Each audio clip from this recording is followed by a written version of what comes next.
Bendito Dios. Dios les bendiga, amados. Precioso Dios. Gracias. Es mi tercera vez acá. La primera vez fue en un retiro, me parece, que hubo un sábado. La segunda fue por la boda de nuestro hermano Gabriel y Estela.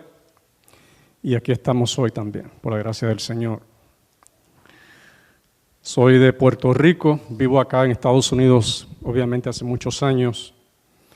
Y desde jovencito, pues, hemos estado buscando del Señor. Empezamos en una carpa que llegó en nuestro pueblo de Hormigueros, Puerto Rico, solo como simplemente para que conozcan un poquito nada más de dónde Dios me saca, dónde Dios me trae. Llegó una carpa que parecía un circo, allí comenzamos a ir, se llamaba algo así de reunión familiar, resultaba que era una carpa de los adventistas, y ahí empezamos a asistir. Ese fue uno de mis primeros contactos con la Escritura. Años después, pues Dios me abrió el entendimiento aún más a lo que es el Evangelio de la Gracia. Y desde entonces, pues hemos seguido en el Señor, hasta que Él venga por nosotros. Bien, cuando el hermano Gabriel me comunicó la invitación de venir a compartirles la palabra, en esos días me vino a la mente un tema que me parece 2 veces en todos estos años lo he tocado. Hay temas, cuando voy a predicar a un lugar, no indago. Dios me lo bendiga, varón. No indago cuando voy a predicar en un lugar, no hago un sondeo. Simplemente, y de hecho uno debe ir a Dios. Ir a Dios. Hay personas que predican después que investigan y entonces hablan de acuerdo a lo que se enteraron, y esa no es la forma. Uno tiene que buscar el rostro de Dios y dar la palabra que Dios entrega, punto.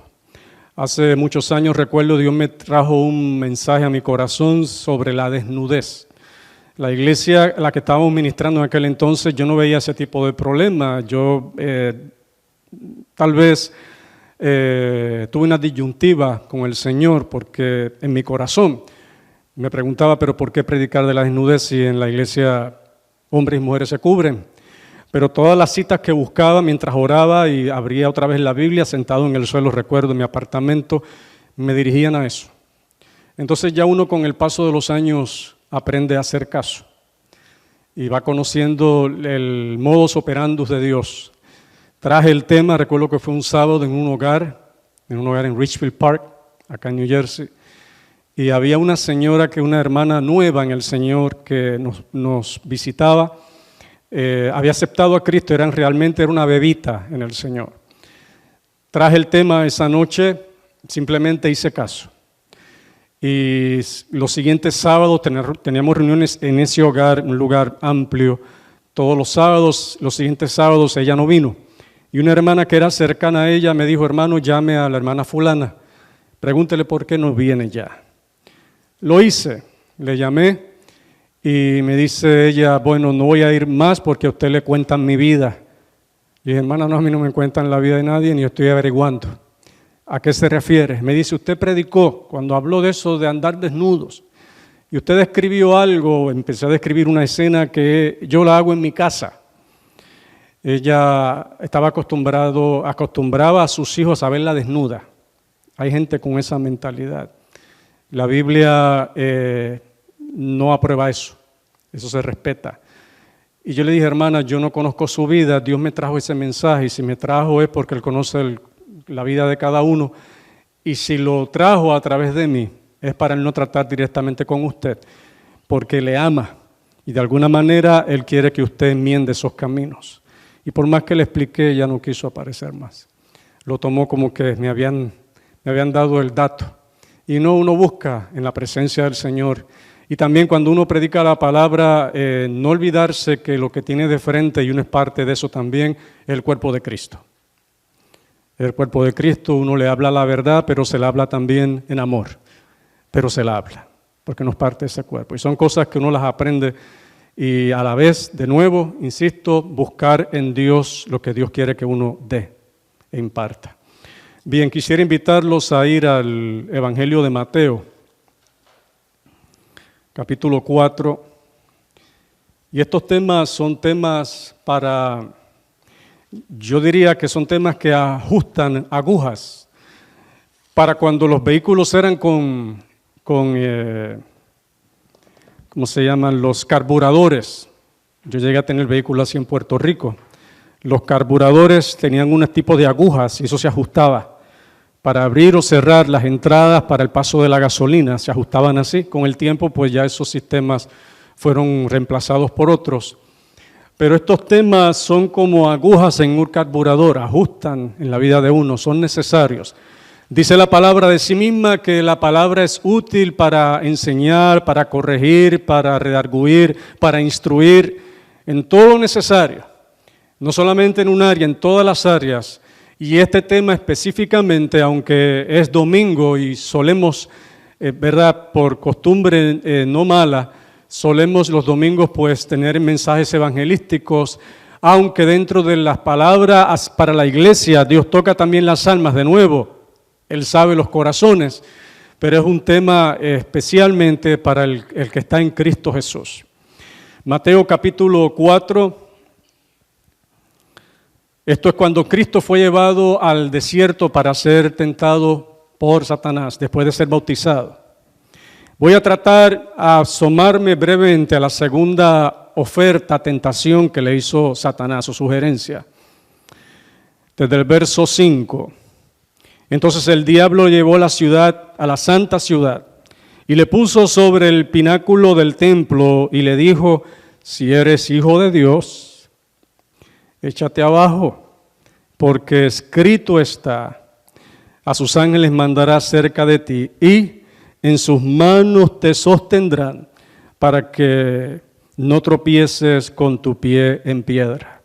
Jesús le dijo: escrito está también: no tentarás al Señor tu Dios. Voy a orar brevemente, nuevamente. Padre Santo, gracias por tu presencia, por tus promesas.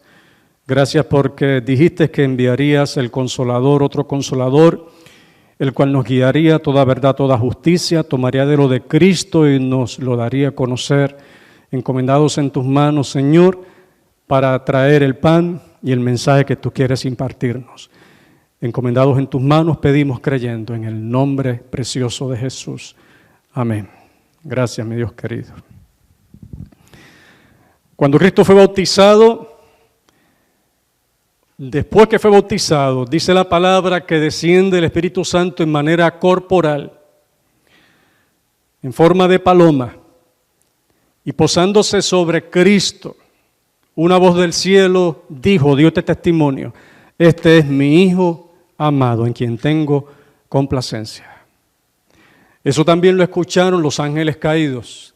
Satanás estaba muy interesado en él personalmente, ser el que pudiera ponerle a Cristo la traba y de alguna forma hacerlo fallar. De ese quería encargarse él. Por el odio, la rencilla, se rebeló contra Dios del cielo y desde entonces aborrece todo lo que sea de Dios, cuanto más su unigénito, su propio Hijo. Y con eso fue que empezó las tentaciones. Si eres hijo de Dios. Yo también lo escuché, como si él dijera, yo estuve allí y lo escuché en el río. Una voz que dijo, este es mi Hijo amado. Si lo eres, di que estas piedras se conviertan en pan. Y claro, él esperó hasta que Cristo estuviera notablemente débil. Él lo venía observando. Fue llevado al desierto por 40 días, iba a estar allí. El Satanás podía empezar en cualquier momento. Esperó hasta verlo débil, lo más débil posible. Cristo estaba también sometido, por decirlo así, sujeto a una naturaleza, a una carne débil que se cansaba. Y él tuvo que haberlo observado ya después de todo ese tiempo, más de un mes, en ayuno, solo, y verlo andar dando tumbos. Cuando lo ve en esa condición, le ofrece primero lo del pan, pero con esa introducción, si eres hijo de Dios, como escuché que dijeron allá hace casi un mes atrás en el río, de estas piedras se conviertan en pan. Cristo le cita Deuteronomio, escrito está, no solo de pan vivirá el hombre. Entonces Satanás pues dijo, pues déjame utilizar también la palabra. Lo llevó, dice la palabra que lo llevó. Y este llevar no es que Cristo caminó detrás de él siguiéndolo, lo llevó. ¿Y cómo lo llevó? No de la mano tampoco. Cristo no se hubiese sometido a eso. Lo tomó en peso. Mire qué atrevimiento. Dice que lo llevó a los pináculos del templo, la parte alta. Cristo no tenía fuerza física para trepar ni un cerrito en ese momento, posiblemente. Lo levanta en peso. ¿El diablo se atrevió a hacer eso? Sí. Sí, por lo menos con el Cristo encarnado. No lo haría con Cristo ahora en su gloria. Lo lleva arriba y le muestra y le dice, si eres hijo de Dios, lánzate, porque escrito está, a sus ángeles mandará cerca de ti que te guarden en todos tus caminos para que tu pie no tropiece en piedra. También está escrito, le dijo Cristo, no tentarás al Señor tu Dios. Voy a hablar de la temeridad. La temeridad. A través de los años eso me ha impactado en mi corazón, aunque solo que recuerde he hablado 2 veces de esto. En California y posiblemente en otro país, no recuerdo cuál, pero en otro lugar. Hay gente dentro del camino del Señor que se han ido antes de tiempo. Los comentarios que se hacen dentro del luto, del duelo es los misterios de Dios. Dios sabe por qué hace las cosas. Hay muertes que no eran voluntad de Dios. Y hablo este tema para gente del pueblo del Señor. Y estoy refiriéndome a gente dentro del pueblo de Cristo. Se fueron antes de tiempo por un acto temerario. ¿Qué es temeridad? Tomar riesgos innecesarios a adrede, con conocimiento. Y en el contexto de lo que vamos a presentar hoy, esperando respaldo divino. Me contaba un pastor en Venezuela, allá fue que lo hablé el tema, precisamente por eso, lo recordé. Hablando del tema, este pastor me dice, tuve un compañero pastor también, él trabajaba en una refinería de crudo, de petróleo en Venezuela, bien cerca de donde yo estaba, un lugar que se llama Puerto La Cruz. A la distancia yo veía las pipas, las cosas esas ardiendo de noche. Una cosa para mí única, estar quedándome en ese lugar cercano a esas cosas, a esas refinerías. Y me dice, un pastor muy amigo mío, trabajaba en esa refinería, trabajaba en las calderas, tenía ministerio pastoral, su vida privada, su familia que atender. Y él me dice, hermano Milton, muchas veces lo notaba con las ojeras, casi no descansaba. Y él le aconsejaba, hermano, pastor, se me olvidó el nombre que tenía ese pastor, hermano, tiene que hacer pausas, usted no descansa lo suficiente. Y lo que él le respondía era lo que uno trata de utilizar como argumento racional. Tengo familia que atender, ministerio que atender, tengo un trabajo, de ese trabajo depende mi familia. ¿Qué usted quiere que yo haga? Tengo que hacerlo, hay que sacrificarse por un tiempo.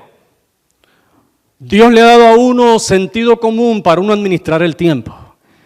Nos ha dado también el Espíritu Santo para darnos entendimiento en áreas así también. Ser prudente, ser comedido, ser temperante. Me dice este hermano, este otro pastor, me decía, hermano, y así estuvo por mucho tiempo, hasta que un día este pastor se durmió en una de las calderas y lo recogieron calcinado, muerto. Era un siervo de Dios. Y uno diría, pero ¿y por qué Dios no lo protegió? Era su siervo. La temeridad, no tentarás a Jehová tu Dios. Tentarlo es como decir, mira Señor, lo voy a hacer. Él es mi Dios, me va a defender. Señor, aquí voy. Él me protege, su palabra está en las promesas. Aquí me voy a lanzar. Dios no entra en ese juego, aunque le duela. Me impactó esto que me contó este pastor. Y él me decía, eso así, ese pastor debía seguir vivo. Y vamos a tocar por lo menos 2 casos. Hay uno que es muy clásico en la Escritura, que se toma cuando se habla de este atrevimiento de cruzar la línea. Y uno de ellos, voy a ir al menos clásico. Y voy a tomar precisamente de aquel al que Cristo hizo referencia. Cristo hizo referencia a una cita que aparece en Deuteronomio. Y esa cita es un compendio, parte de un compendio de Moisés antes de él morir. Les está recordando a esa generación que se levantó, cuyos padres murieron en el desierto, los errores y horrores que sus padres cometieron en esa travesía.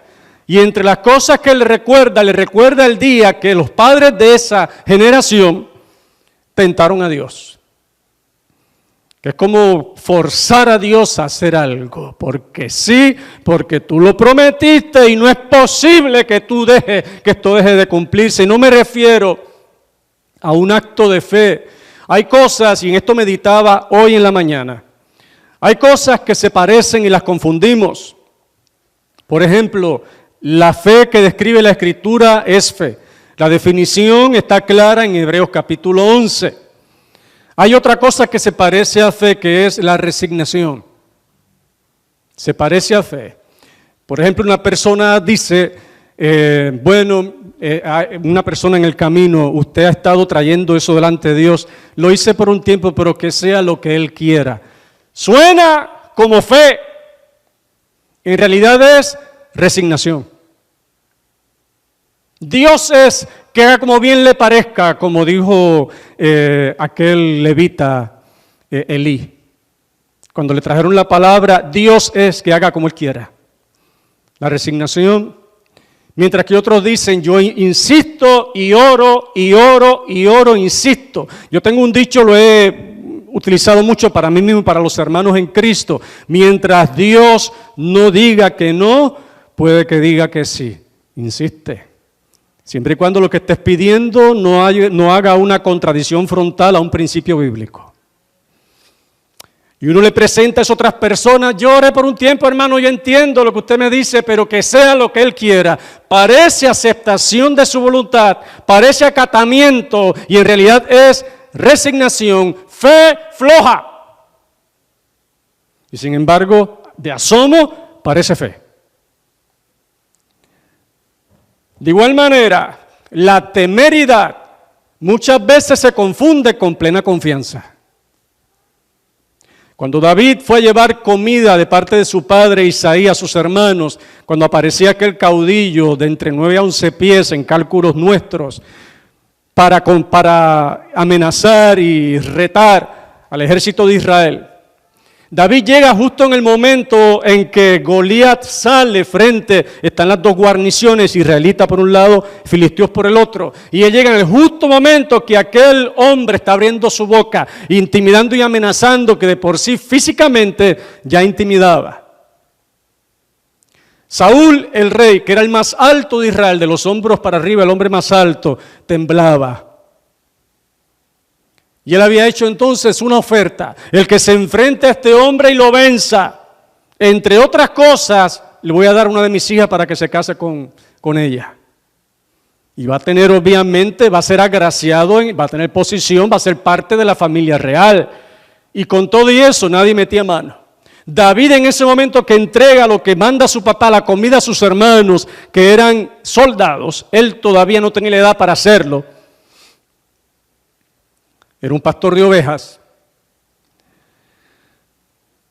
Empieza lo que diríamos de primera también a husmear, cuando empieza a correr entre ellos, ve a aquel gigante, aquel grandote, y él se enoja cuando ve cómo ese hombre habla contra el Dios de Israel, nuestro Dios, el único Dios verdadero. Y mira, me imagino los soldados que están ahí asombrados porque no reaccionan. Él acostumbrado por el celo de Dios a defender lo que era justo, practicando con osos y leones. Esa reacción de él fue por el celo de Dios, y comienza él a indagar e investigar después que entrega la comida. Su hermano mayor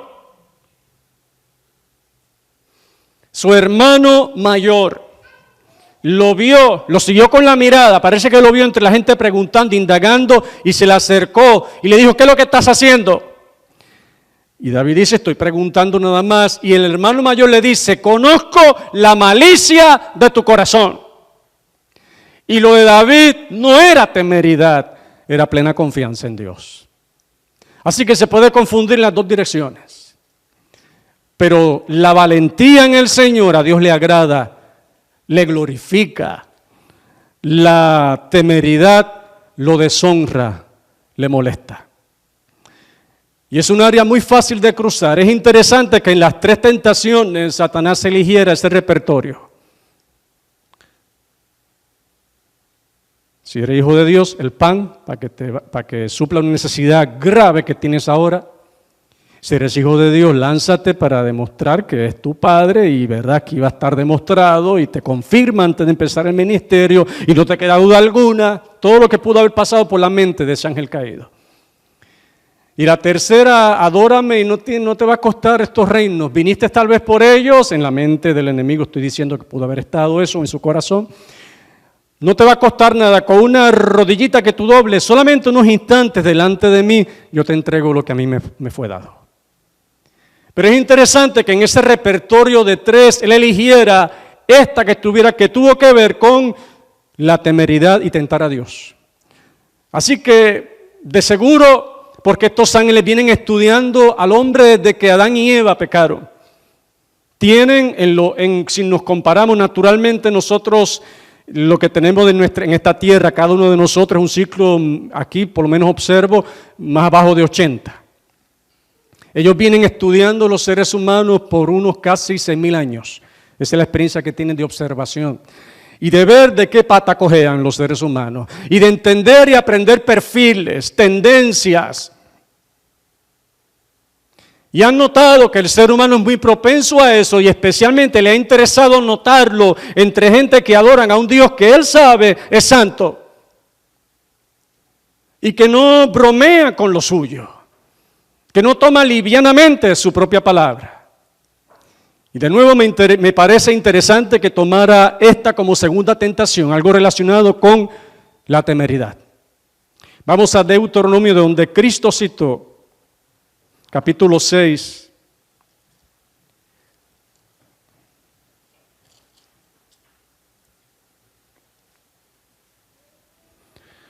Verso 16. Deuteronomio 6:16. No tentaréis a Jehová vuestro Dios como lo tentasteis en Masá. No hagan eso. Le dice Dios a esa generación que va a entrar en breve a la tierra prometida. No hagan eso. Con vuestros padres que lo tentaron. No hagan eso. No lo van a tentar.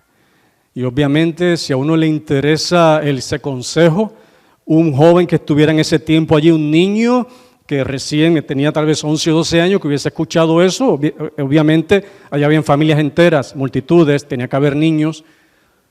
No sería extraño que un niño le preguntara al papá, papá, ¿qué pasó en Masá? ¿Qué fue lo que pasó allí? Porque hubo solemnidad en esa advertencia, en esa admonición. No tentarás a Jehová tu Dios como lo tentaste allá en Masá. Deja que te cuente, hijo. Sucede que, vamos entonces a Éxodo capítulo 7.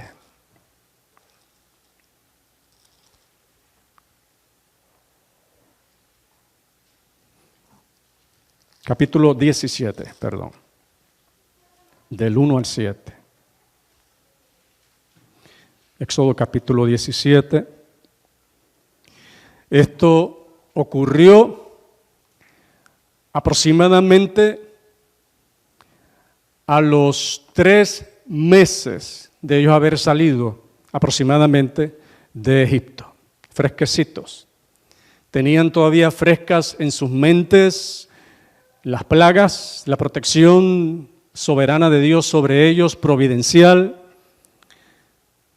el cruce del Mar Rojo, algo sumamente impactante, eso es para marcar un corazón por el resto de su vida. Tenían fresco eso, no estamos hablando de 3 o 4 años después, donde algunas memorias que no deben irse, las descuidamos y se nos van. Es importante testificar de lo que Dios hace. Es importante en las mesas, en familia, sacar tiempo en vez de conversar cómo quedó el partido, cuánto vas a ganar este mes, cómo te va en el trabajo. Esas son cosas que también se tocan. Aprovechar, están los nenes allí, aprovechen y cuenten un testimonio. Como Dios le dijo a Abraham, Él enseñará a sus hijos después de mí. Y Dios dio el consejo, las enseñarás en el camino, en la casa, cuando te acuestes, cuando te levantes, donde quiera, las enseñará. Y no estaba hablando Dios que estuviéramos predicando todo el tiempo, con ejemplo, con anécdota, con enseñanza. Hijo, ahora que dijiste eso, ¿sabes lo que me trae a la memoria? Un día yo tenía un dolor fuerte y entonces eso, glorificar a Dios en todo lo doméstico, en lo que pareciera trivial, en lo trascendental, dar testimonio. Para que estas experiencias no se olviden.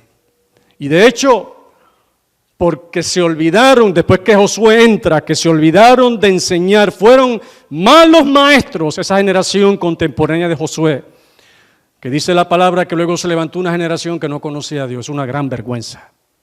Con todo el trayecto, con todo ese historial de milagros y portentos, como nunca se ha visto en ninguna nación. Verso 1 del capítulo 17 de Éxodo: toda la congregación de los hijos de Israel partió del desierto de Sin por sus jornadas, conforme al mandamiento de Jehová. Dios los iba guiando. Es con nosotros que nos pasa que a veces nosotros decimos, no, ahora con el GPS pues hay una ventaja por un lado y una desventaja por el otro, porque uno deja de ser hábil en el manejo de los mapas. Depende demasiado de eso. Pero en tiempos antes del GPS, cuando uno le decía a una persona, tú sabes dónde queda, yo sé dónde queda el lugar, y todos los que iban en ese viaje se confiaban en ese individuo. ¡Qué vergüenza! Cuando ese individuo de repente se le pasaba la salida y no sabía dónde estaba. ¡Qué vergüenza! Cuando la gente le preguntaba, ¿y ahora qué hacemos? ¿A dónde vamos? Y las caras, los ojos encima de él. Y él, bueno, yo sé que es por aquí, pero y entonces si él que sabía está perdido, imagínese el resto. Cuando Dios guía, no tiene ese problema. Cuando Dios guía y dirige, pero por nuestra naturaleza caída, nuestra forma natural de percibir, porque juzgamos según lo que percibimos con los 5 sentidos nada más, aunque la Escritura nos llama a andar por la fe. A veces Dios guiándonos en algún punto, estamos convencidos que nos está guiando, de repente algo, hay tal vez un obstáculo o alguna amenaza y uno empieza a preguntarse en cuestión de segundos, ¿sería Dios que realmente me estuvo guiando? Y estuvo convencido todo un trayecto que era Él, y con señales, días antes, a través de un sueño, a través de una palabra, a través de un verso bíblico, y por una contrariedad, en cuestión de segundos, de minutos, ya uno está dudando de esa guianza. Este pueblo, Dios los estaba guiando. Ellos no se movían, aunque les diera gana de moverse también, tuvieran el impulso, pero se aguantaban. No se movían hasta que la columna de fuego o la nube, dependiendo del día o la noche, se levantara. Que es una enseñanza también de la iglesia siendo guiada por el Espíritu de Dios. Buscando dirección en el nombre de Jesucristo. Dios los lleva a ese lugar, los traspasa. Él cerró el mar, ellos vieron cómo se encargó de los egipcios. Y ahí danzaron, y ahí cantaron, y ahí sacaron los panderos. Días después, lo del maná, y Dios les provee pan del cielo. Y días después, acá, versículo 2, la segunda parte del 1, y acamparon en Refidim, y no había agua para que el pueblo bebiese. Y altercó el pueblo con Moisés y dijeron, danos agua para que bebamos. Y Moisés les dijo, ¿por qué altercáis conmigo? ¿Por qué tentáis a Jehová? Empezaron a altercar, aunque en la narrativa bíblica parece que de repente llegan y empiezan a altercar de una vez. Esto es un proceso progresivo. No hay agua. Y con voz alta para que él los fuera escuchando a ellos. Nos trae aquí, no hay agua. ¡Qué lindo!, ¿no? Aquí nos trae la tierra prometida. No hay ni agua en la tierra prometida. ¿Quién ha dicho que este hombre es hábil en esto? ¿Quién lo eligió? hasta que se animaron a confrontarlo y empezar a quejarse abiertamente. Y decirle, ¿por qué nos traiste aquí para eso? ¿Dónde está el agua? Irresponsable, asesino. Estoy utilizando lenguaje nuestro para que tengamos una idea de cómo pudo haber sonado las quejas de esta gente y sus demandas. Y fue tan grave y con tal tonalidad que él percibió que lo estaban haciendo no solo por desespero, con malicia. ¿Por qué están tentando a Dios? Usted está en un restaurante y lo que le sirven de la comida está un poco salado. Y la persona que se lo sirve, pues tal vez no es muy hábil o no es un poquito torpe en su movimiento y golpeó un vaso suyo y le derramó un poquito de agua de su mesa y usted lo mira y le dice a la persona, mira, y él se disculpa y prueba la comida, esto como que no está muy bueno, no sé, muy salado, y ve qué pasa el cocinero, esto está muy salado, como que no está bueno, lo levanta la voz para que el cocinero oiga a propósito. Te quiere llamar esa atención. En el tono que ellos utilizaron, un tono que no podemos encontrar en la Escritura obviamente, porque estamos leyendo nada más, no escuchando, pero Moisés captó, ¿por qué están tentando a Dios? Dios estaba allí, ahí estaba la columna. ¿Por qué nos trajiste a esta tierra a morir? Sinvergüenza, irresponsable. ¿Por qué? ¿Por qué están tentando a Dios? Dios estaba ahí. Y Moisés estaba simplemente siguiendo instrucciones. Como dicen en inglés, no dispares al mensajero. No mates al mensajero, simplemente soy el mensajero. ¿Por qué lo están tentando? Y a esto Dios hizo referencia. Ustedes, generación futura que van a entrar a Canaán, no hagan eso. A mí me desagrada mucho que me tienten. Es como pretender torcerle el brazo a Dios, haz algo. Y hazlo conforme a como nosotros decimos nuestro capricho, y hazlo ya. Por años le he dicho a los hermanos, cuando oramos, cuando se ora, a Dios no se les reclama. ¿Quién soy yo para reclamarle a Dios? Se clama y se espera en fe. Pero a Dios no se le reclama. ¡Hazlo ahora! ¡Hazlo ahora! ¿Qué es eso? ¿De dónde lo aprendimos? Gente atrevida. Algunos lo siguen el ejemplo, no con malicia. Creen que ese es el modelo. Pero los que empezaron con eso se olvidó de quién está en el trono. A Dios no se le reclama. Se espera en Él, se clama. A Dios no le molesta que uno clame e interceda. Pero reclamarle, tentarlo, no, ya ese es otro cantar.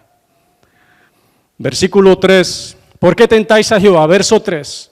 Así que el pueblo tuvo allí sed y murmuró contra Moisés y dijo, ¿por qué nos hiciste subir de Egipto para matarnos de sed a nosotros, a nuestros hijos y a nuestros ganados? Entonces clamó Moisés a Jehová. Jehová era el que los llevó allí. Moisés no se metió ahí porque le plujo. Él siguió lo que dio, la columna y él seguía. Él estaba allí, era Dios que lo llevó a ese lugar. Y Dios sabía que allí no había agua. ¿Hasta cuándo la humanidad, y lo digo de forma general, en lo que nos falte aquí en la tierra, aprenderá que Dios sabe lo que hace? Versículo 5, Jehová dijo, la última parte, Moisés a Jehová, el verso 4, diciendo, ¿qué haré con este pueblo de aquí? A un poco me apedrearán. Estaban tan encendidos los ánimos, él les veía los rostros, el tono que utilizaban, el enfrentamiento, como cuando una persona confronta y confronta, más atrevido se vuelve. Y le dijo Moisés a Dios, ¿me van a apedrear a esta gente?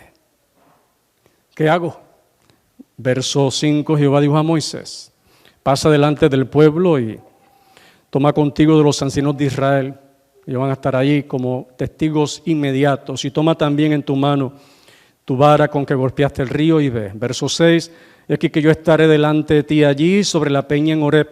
Y golpearás la peña y saldrán de ella aguas y beberá el pueblo. Y Moisés lo hizo así en presencia de los ancianos de Israel. Y llamó el nombre de aquel lugar Masah y Meriba, prueba y rencilla.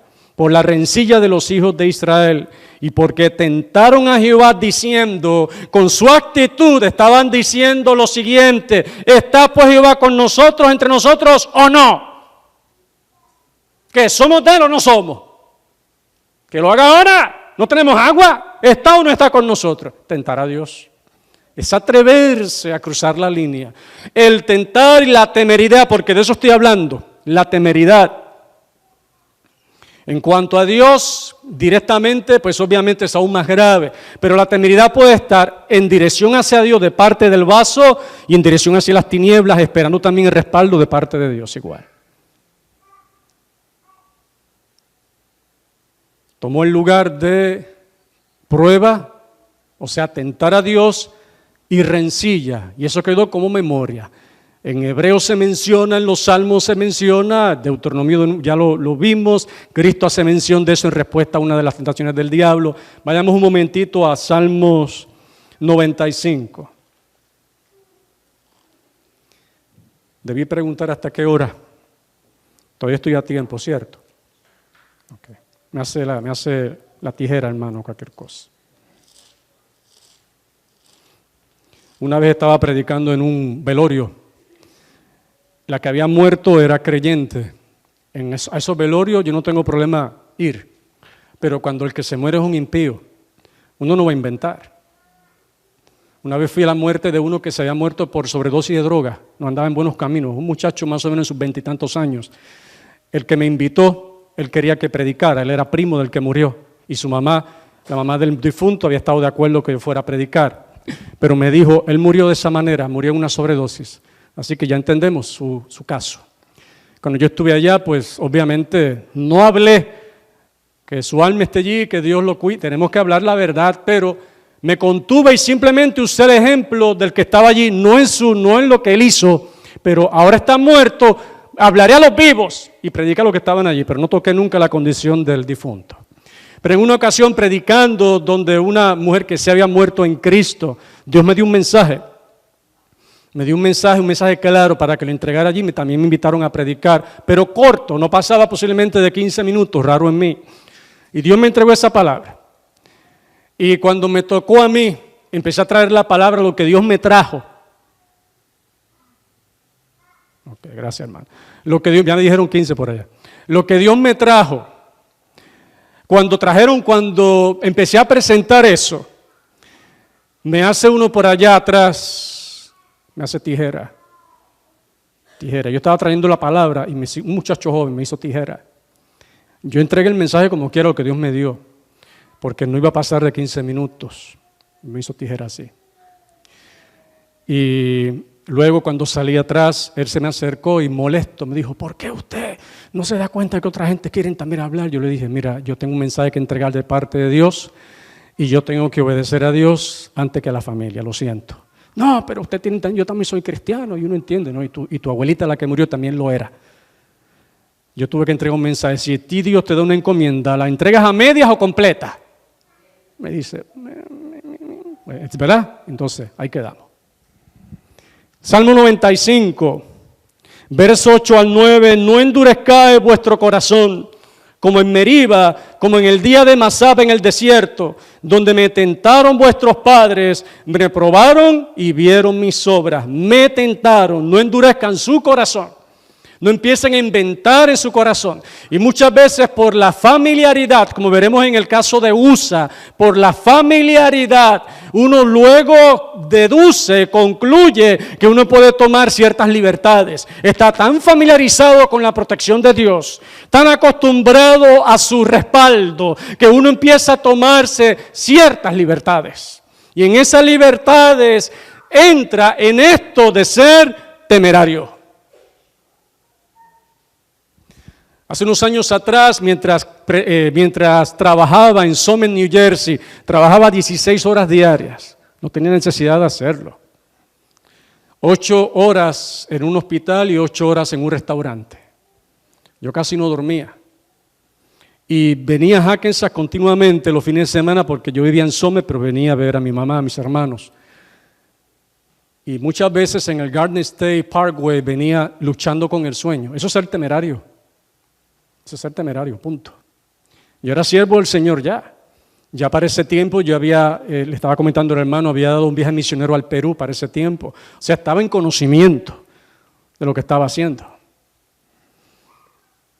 ¿Cuál es la diferencia, antes de seguir con este testimonio, la diferencia entre un mono en la India cruzando un cable eléctrico y un muchacho en la India cruzando el mismo cable? El entendimiento. En el caso del mono, ahí no hay temeridad. En el caso del muchacho, sí.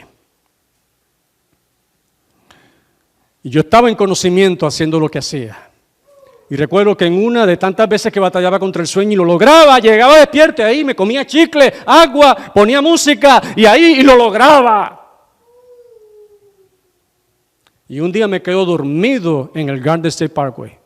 Cuando vine a despertar, el muro ese de concreto que hay en una sección más allá de Summit venía en esta dirección a mi carro. Dios en su gran misericordia, Él no estaba obligado porque yo estaba siendo temerario. Y escrito está, no tentarás a Jehová tu Dios. En su gran misericordia me despertó segundos antes de yo chocar con ese muro.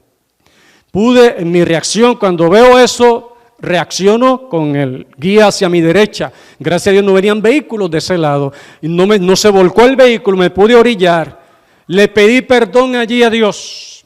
Y le dije, jamás vuelvo a hacer esto y desde mañana dejo uno de los trabajos y así cumplí. Si yo no hacía eso, yo me mataba con el tiempo. Y luego que los misterios de Dios, ayer era un siervo del Señor, que no entiendo los caminos de Dios, misterioso, pero mi hermanita, es que ya era su tiempo, Dios. No era mi tiempo. Una muerte innecesaria, resultado de un acto de temeridad por un siervo. En la Biblia tenemos casos, esto no es material extraño. Por algo de nuevo, Satanás se lo sugirió a Cristo. Le ha trabajado otras veces. En el caso de Usa, como más o menos ya pienso que tengo ese tiempo, no voy a ir a la lectura bíblica, voy a ir a la narrativa, pero ustedes la pueden luego confirmar.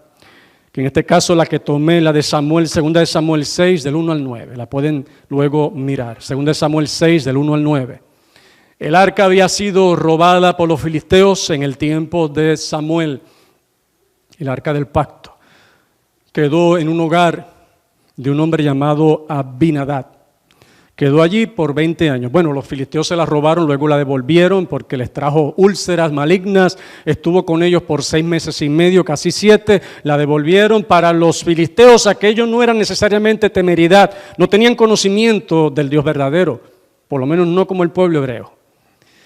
Pasan aquella arca sobre dos vacas y llegan a la tierra donde estaba este hombre viviendo, un levita, la recibe en su casa y consagra a uno de sus hijos, posiblemente el mayor, Eleazar, para que la cuide. Y ahí duró 20 años.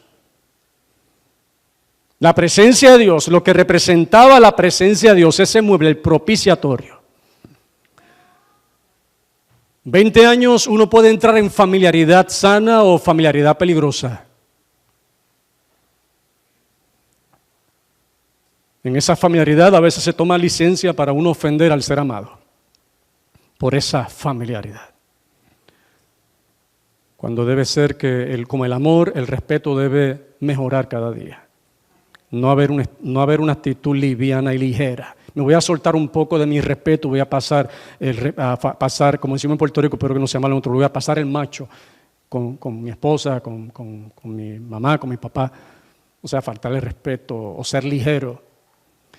20 años el arca, ahí posiblemente estaban, entre otros, Usa.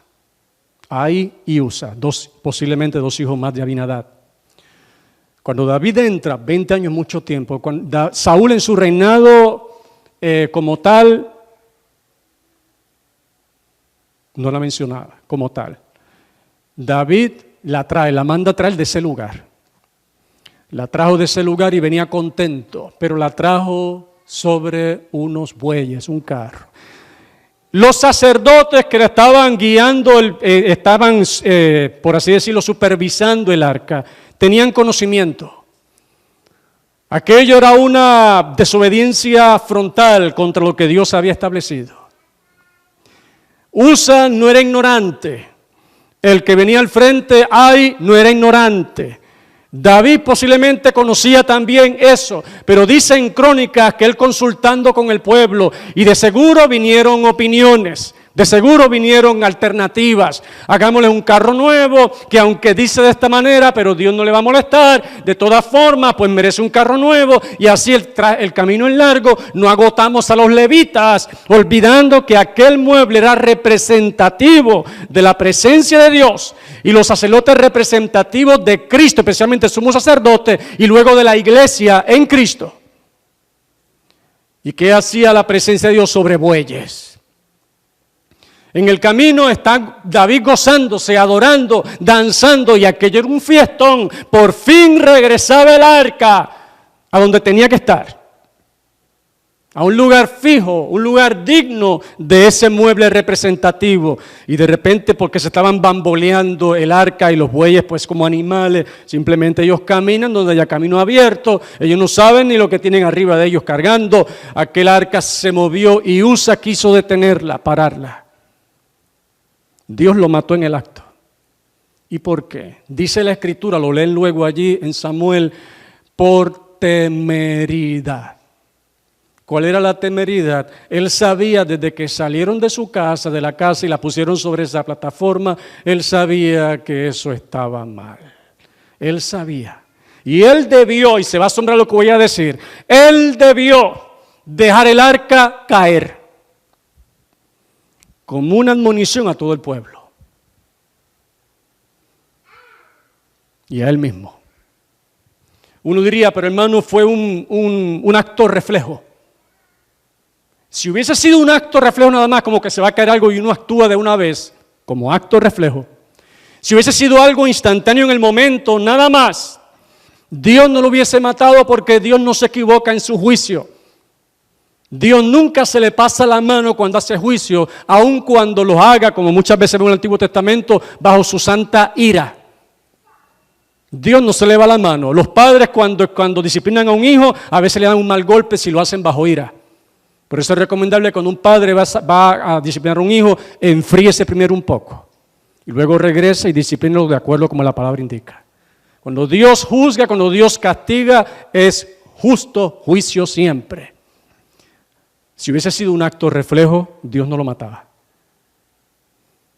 Murió por un acto de temeridad. Venía en su corazón ya con eso, en su corazón. Bueno, Dios dijo, pero como quiera, lo llevamos en el carro, no ha pasado nada, así que sigue bien. Pero él dijo, pero no ha pasado nada, está bien. Pero él ha dicho, pero no ha pasado nada, tranquilo, no sea fanático. Terminó muriendo. Aquella fiesta se detuvo, se pararon.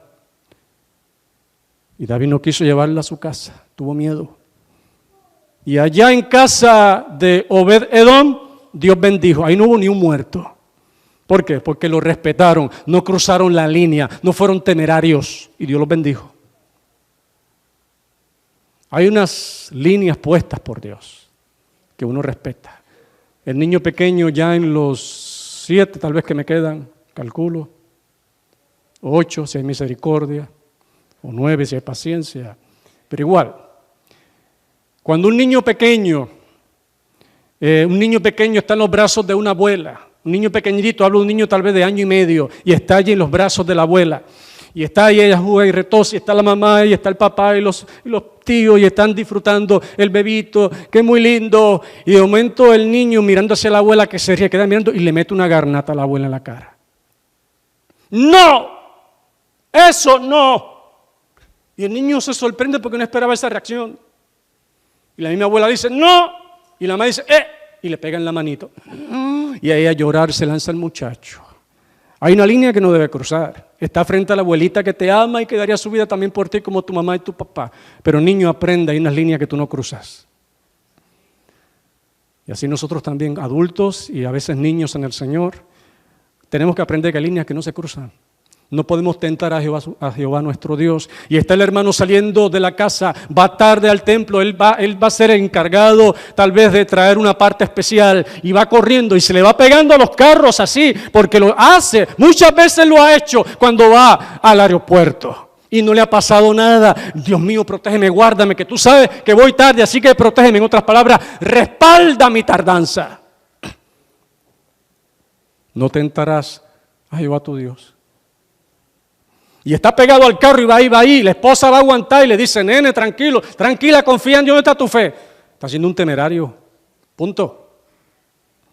Y llega al lugar sin accidentarse por misericordia de Dios y otros no llegan.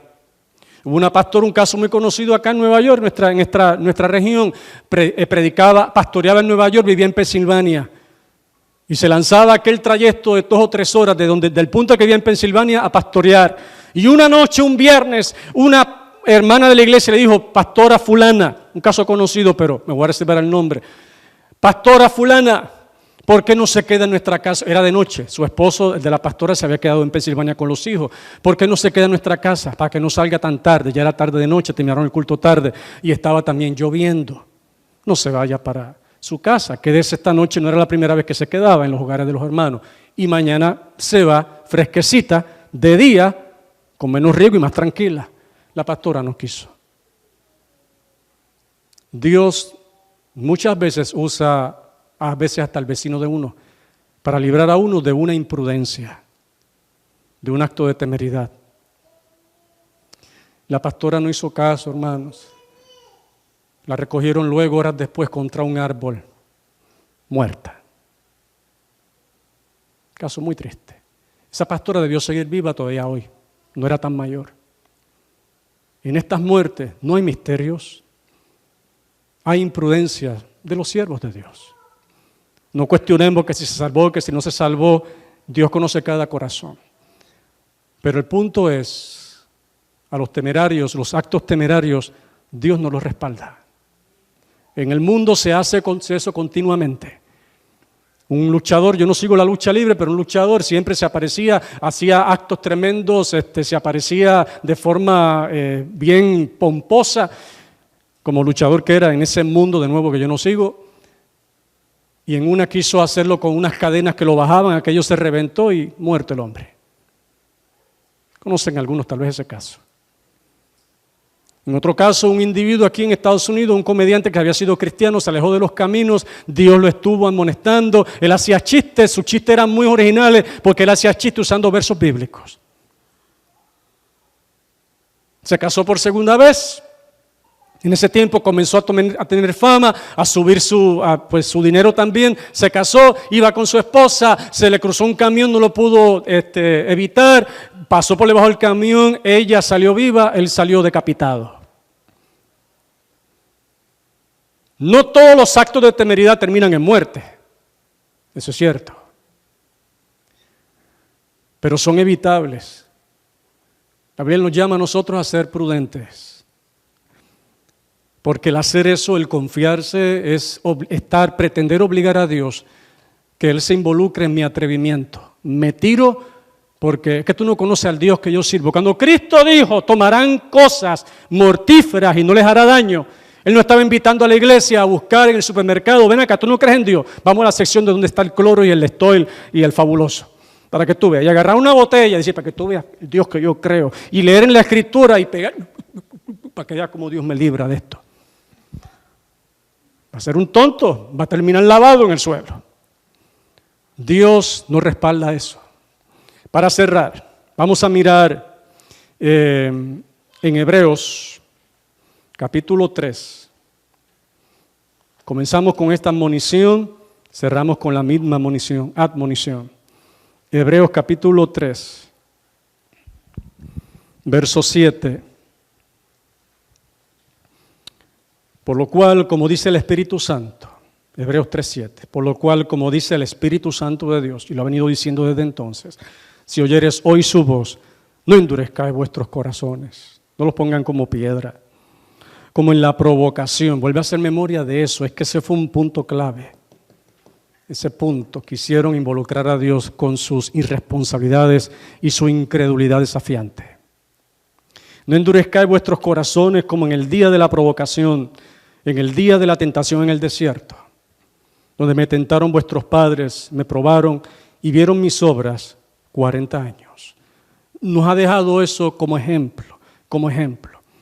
Ya cerrando, cuando estuve en Venezuela, la persona donde me brindaron la casa, donde me hospedaron, El baño quedaba separado de la casa y había como una marquesina y un patio.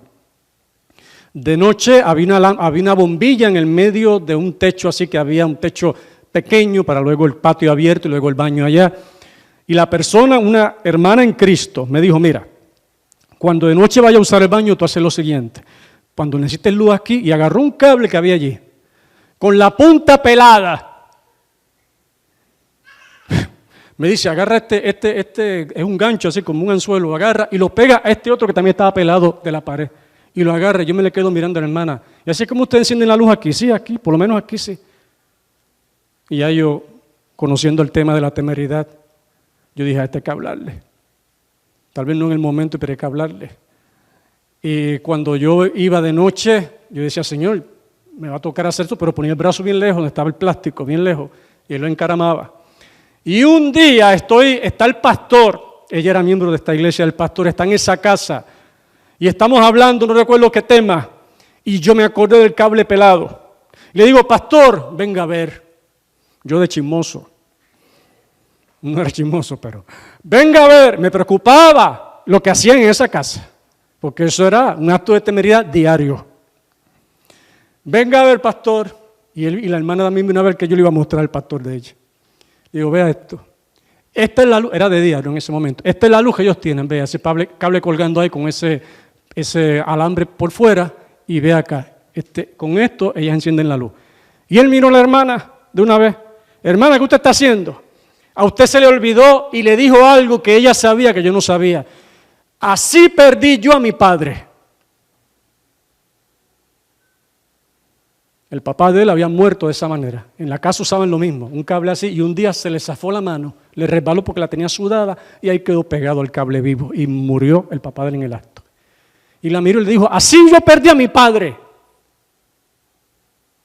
¿Qué podía ella decir a eso? Aquí están los ejemplos de no ser temerario. Voy a llegar tarde, hermano, usted no entiende. Vas a llegar temprano al cielo entonces.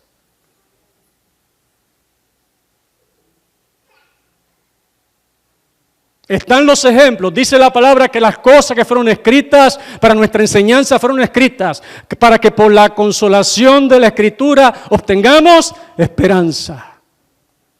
Estas cosas fueron escritas para nuestra enseñanza.